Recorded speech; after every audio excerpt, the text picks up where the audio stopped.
Hello, and welcome to No, Kingdom you're not about to Huddle. do another Kingdom Huddle video. Girl, you need to go get a life.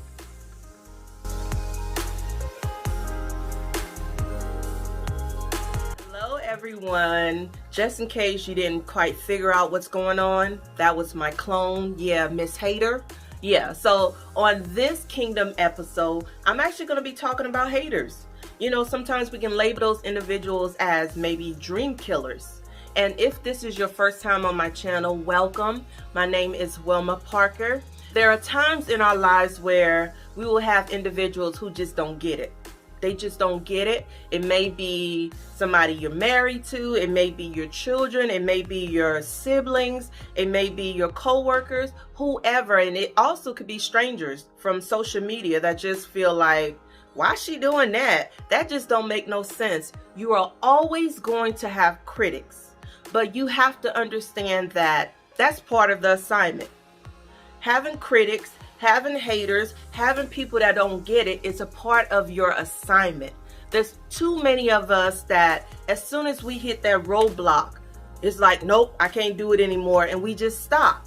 We allow the opinions of other people to cause us to just completely stop and walk away from things that we're called to do, things that we're capable of doing. So on this Kingdom Huddle, I just want to encourage us to understand that if you have haters, don't let them stop you. Keep moving. Keep moving. Our dreams and our assignments are so precious. And I kind of touched on it in my last Kingdom Huddle. It's important that we understand that we have to protect our dreams and our assignment. Let me use the analogy of a parent. You know, I have 3 boys, as you all know or may not know. And I remember when I first had my children, for the first 6 weeks, I didn't go anywhere. I was very careful about what I exposed them to. I was very careful with who I allowed them to just kind of like hold my child and handle my baby. You know, it was critical because I felt like I don't want anybody to risk harming my child. Same concept. When it comes to your dream and your assignments and your purpose, you got to guard it. You got to, especially when it's in the infant stage, when you don't quite know what you're doing. Like when I became a mom for the first time, my first child, I didn't quite know what I was doing. Yes, I read books. Yes, I saw shows and movies, and I talked to other parents, but it's nothing like being an actual parent in real life. It's like everything I read in those books was like gone. I'm like, what do I do? You know, so when your dreams, when you're in the infant stage of developing it, or God is developing it through you, you have to be careful with who handles it.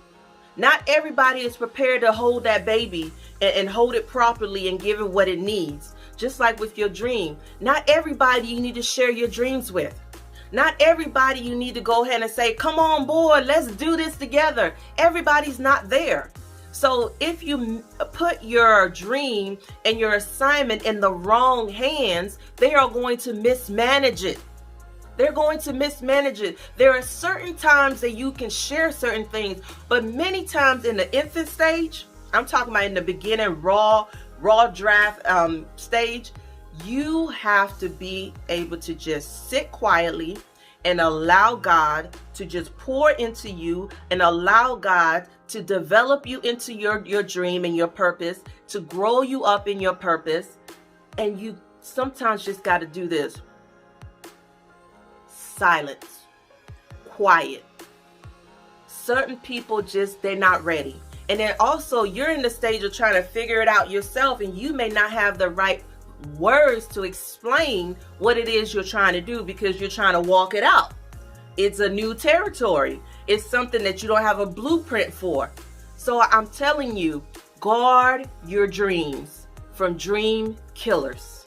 What I believe, sometimes I really believe that God allows certain things to happen because he's still developing us.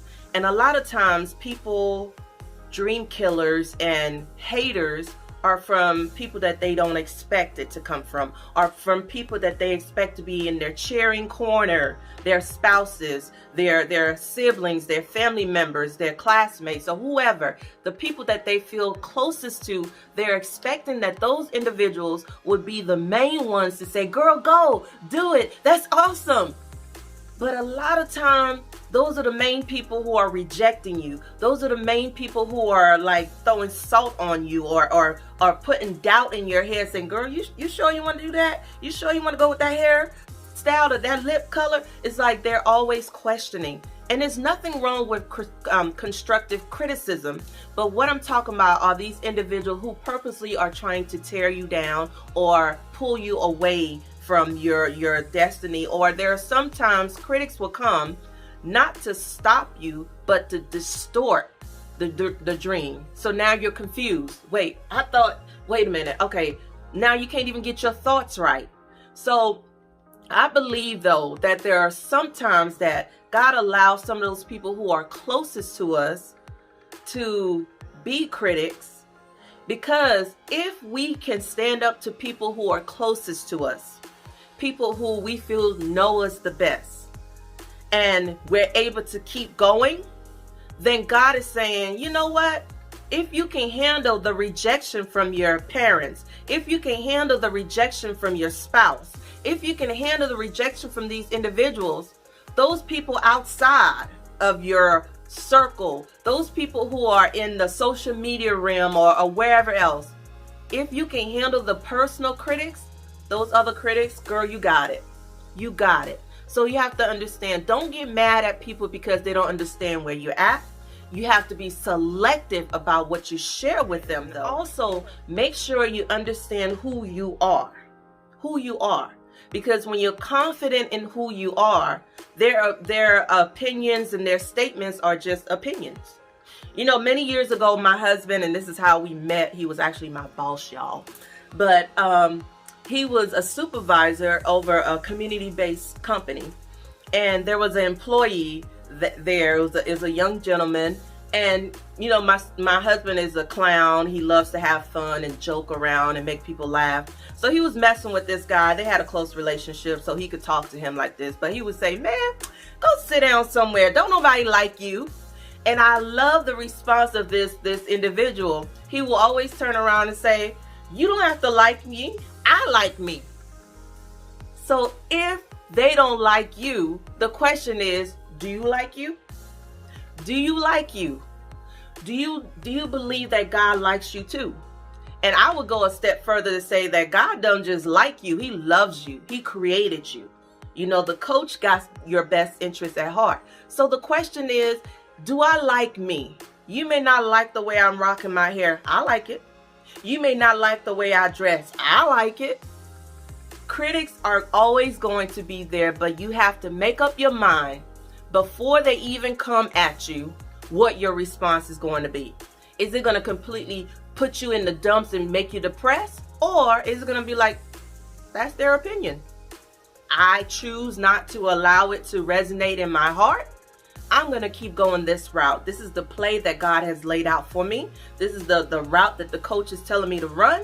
So I'm going to run it, like it or not. And the thing about it is, most of the times, those people who are criticizing you, they're paralyzed by fear in their own life. They sitting on the sideline saying, girl, you better come sit down and just do this. Why are you doing all that? You doing too much. It's like, but you're not doing nothing. Nothing. So I'm just telling you the truth, telling you like it is. You have to understand the difference, first of all, between constructive criticism, haters, and dream killers. Make up your mind before all these things hit you that this is the route that I'm going, not because I'm being stubborn, but because I'm called to it. And you may not understand it, and it's okay. It's okay.